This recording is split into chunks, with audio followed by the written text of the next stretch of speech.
sa lahat. Nais kong batiin ang ating member of PMA Sambisig Class of 1991, the Honorable Governor Reynaldo S. Tamayo Jr.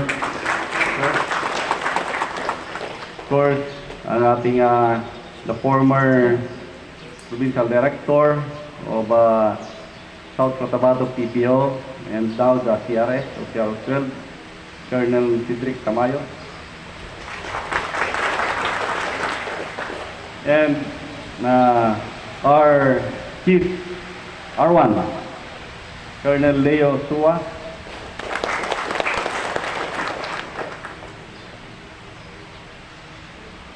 And the new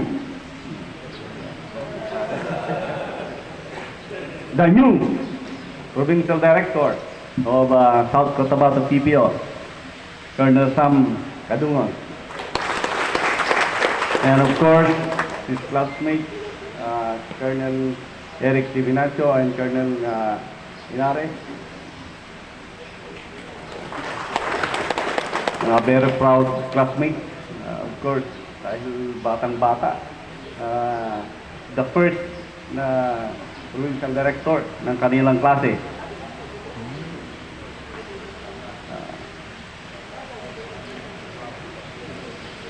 Members of South Cotabato staff and officers, mga chiefs of police, PNCOs, the non-uniformed personnel, of course, the Deputy R6, Colonel Soriano, other visitors, friends from the media. Pagka nakikita ko si Al kasi, friends from the media. Magandang umaga sa ating lahat. Alam niyo, kapag ganyan na may change of command or mayroong reassignment, hindi ko maintindihan yung feeling. Lalong-lalo na pag ako yung affected, paglilipat. So, ako'y naniniwala na yung excitement ni Sam nandyan. And of course, nandyan din yung feeling na ang pulis mapagmahal. Kaya napapamahal yung kanyang trabaho. Kaya pag-aalis, medyo malungkot. Nag-uusap kami ni Colonel Kadungon kahapon habang pinagbibilin ko ang South Cotabato. Sabi niya, "Sir, pwede ba akong pumunta muna sa dati kong unit at magpaalam?" Huwag ka na magpaalam doon. Pero sa totoo lang, marami siyang naiwanan doon. At marami siyang naiwanan na mga memories at mga magagandang ginawa na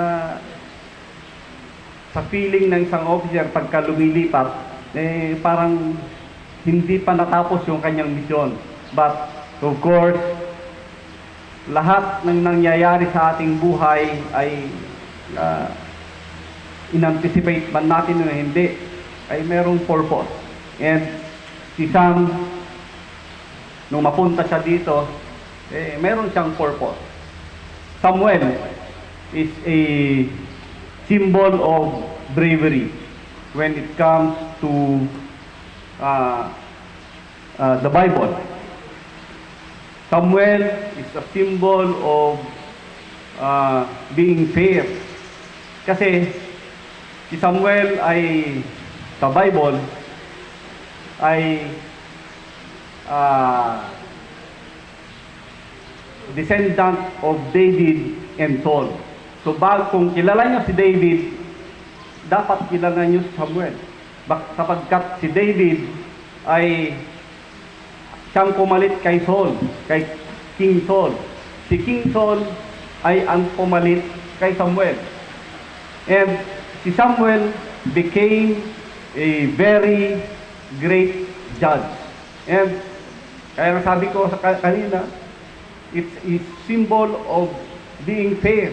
Because bilang isang judge, ay tinitignan niya ano ba ang tama, ano ba ang mali, ano ba ang dapat na ipataw, ano ba ang dapat na gawin.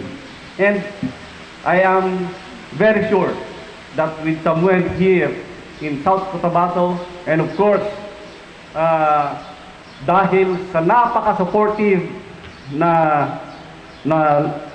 government ng South Cotabato, alam ko, mas lalo pang gaganda ang peace and order ng ating probinsya. Alam niyo sa amin, sa class 1991, hindi po kami basta nag-a-adapt.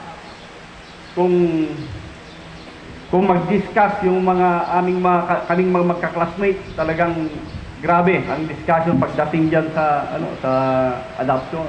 And makikita niyo na kung bakit talagang napili si Governor John na maging classmate namin, because nakita namin ang tulong niya hindi lamang sa individual na mga class 1991, kundi sa ating mga organizations, hindi lamang sa kapulisan, maging sa Armed Forces of the Philippines ay kanilang pinagmamalaki na mayroong kaming classmate ni isang Governor John Tamayo. Palakpakan po natin.